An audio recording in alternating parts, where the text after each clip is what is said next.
టెస్టుల సిరీస్ లో భాగంగా ఇంగ్లాండ్ భారత్ మధ్య జరుగుతున్న రెండో టెస్టులో తొలి రోజు ఆట ముగిసింది.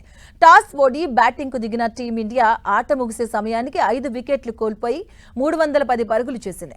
కెప్టెన్ శుభమన్ గిల్ మరోసారి శతకంతో చెలరేగాడు. ఓపెనర్ యశస్వి జైస్వాల్ సెంచరీ చేసే అవకాశాన్ని చేజార్చుకున్నాడు.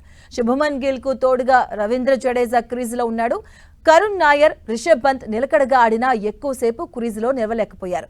కేఎల్ రాహుల్, నితీష్ రెడ్డి నిరాశపరిచారు. ఇంగ్లాండ్ బౌలర్లలో Chris Woakes 2, Brydon Carse, Ben Stokes, Shoaib Bashir ఒక్కో వికెట్ పడగొట్టారు. ఇక చివరి సెషన్ను భారత్ మెరుగ్గానే ఆరంభించింది. అయితే స్వల్ప వ్యవధిలో 2 వికెట్లు కోల్పోయి 211 పరుగులకే 5 వికెట్లు కోల్పోయి కష్టాల పడింది.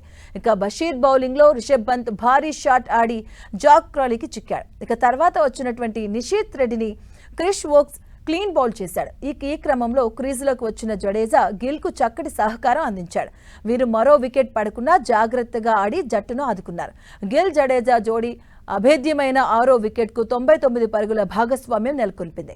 ఇక ఈ ద్వయం రెండో రోజు కూడా ఇంగ్లాండ్ బౌలర్స్ను సమర్థవంతంగా ఎదుర్కొని పరుగులు రాబడితే మ్యాచ్ పై భారత్ పట్టు బిగించే అవకాశం ఉంది.